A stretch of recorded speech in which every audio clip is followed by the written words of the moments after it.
तो hello everyone, आपका एक नए वीडियो में स्वागत करता हूं। तो भाई जितने भी सनी पाजी के फैंस हैं भाई, आप लोगों के लिए मैं एक से बढ़कर एक रिपोर्ट लेके आता ही रहता हूं। देखो फिलहाल बॉर्डर टू के कितने लवर्स हैं, उससे कई ज़्यादा हेटर्स हैं। और इस फिल्म को ऊपर तक ले जाने में हेटर्स का बहुत बड़ा हाथ होगा। आप पूछोगे कैसे?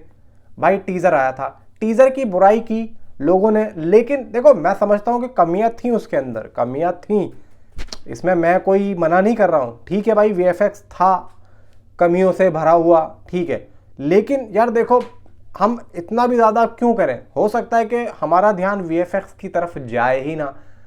हम हमेशा गलत चीज़ों को ही क्यों देखते हैं? भाई अच्छी चीज़ों को भी तो देखो ना यार। कहानी आप लोग जो है समझो कि किस लेवल की होने वाली है। फिल्म जब रिलीज़ हो जाए उसके बाद में आप बात करो कि चलो कहानी समझ में नहीं है। लेकिन मैं एक बात और कह देता हूँ कि जब बॉर्डर 2 आ जाएगी ना, तो भी इसको देखना जिस तरीके से गदर 2 में जो आए थे ना हेटर्स, जिन्होंने भर भर के बुरा कहा था, सेम टू सेम वही चीज़ होने वाली है। मैं आप लोगों को सही कह रहा हूँ, ये बात आप लोग जो है नोट कर लेना, देखना।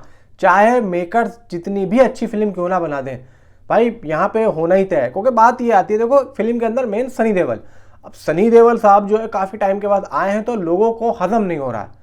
लोगों को अब पीआर कुछ ऐसी होती है पॉजिटिव, कुछ नेगेटिव होती है, कुछ लोगों को पैसा देके वो जो है बुराई करवाती है। बात वही है। अब यहाँ पे अगर कोई पैसा ना भी ले रहा है ना, तो भी कोई ना कोई कूल बनने के लिए यहाँ पे आएगा, बुराई करने के लिए कि भाई टीजर। अब हम क्या कहेंगे? अब यहाँ पे बहुत से लोगों ने ये भी कहा कि भाई टीजर हो सकता है कि अच्छा ना निकला हो, भाई फिल्म अच्छी निकल जा। अब कुछ लोग बोल रहे हैं भाई जो टीजर है वही वैसा भी है, मतलब फिल्म भी ऐसी होगी। यार अब उनको क्या बताओ, जब बच्चा होता है, बच्चा क्या बड़ा होने के बाद में उसी शक्ल का होता है या थोड़ा बहुत चेंजिंग में आता ही नहीं आता? थोड़ा बहुत तो चेंजिंग में आता है ना। अब इन चूतियाओं को कौन समझाएगा? तो ये तो छोड़ो इनकी बातों। फिलहाल मैंने संदेशे आते हैं के बारे में आप लोगों को बताया था कि भाई 2 तारीख को ये सॉन्ग आ रहा है। अब ज़्यादा टाइम नहीं है भाई। देखो आज 26 तारीख हो चुकी है, 27, 28, 29, 30, 31, 1, 2, सिर्फ और सिर्फ गाने को आने में 8 दिन बचे हैं, सिर्फ 8 दिन।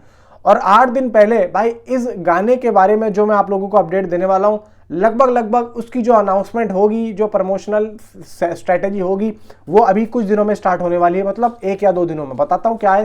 वीडियो को लाइक करो, चैनल को सब्सक्राइब करो। देखो यहाँ पे इस फिल्म का जो एक डाई हार्ट सॉन्ग है भाई, डाई हार्ट मैं कहता हूँ भाई, मैं तो इस गाने का डाई हार्ट सॉन्ग भी है मेरा, डाई हार्ट फैन भी हूँ मैं भाई। मैं इस गाने को सच में सुनना चाहता हूँ। वजह देखो ये है कि जो पुराना सॉन्ग था संदेशे आते हैं भाई, वो सॉन्ग हमारे दिलों पे काफ़ी ज़्यादा उतरा हुआ है। और उस सॉन्ग के हम सोच रहे हैं कि भाई अब और भी ज़्यादा बड़ा सॉन्ग आए। मतलब वो सॉन्ग तो था ही बड़ा, लेकिन अब उससे भी ज़्यादा बड़ा है।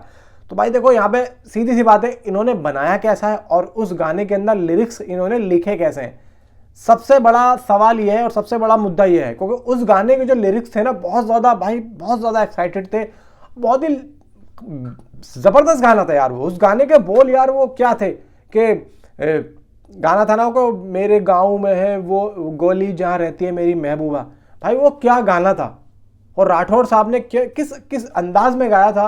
और सनी देओल जब आते हैं कि मैं वापस आऊंगा, यार क्या मतलब सॉन्ग था वो। और जब उस गाने में सनी देओल की एंट्री होती है ना कि मैं वापस आऊंगा, भाई एक अलग ही गूज़बम्प आ जाते हैं आज भी।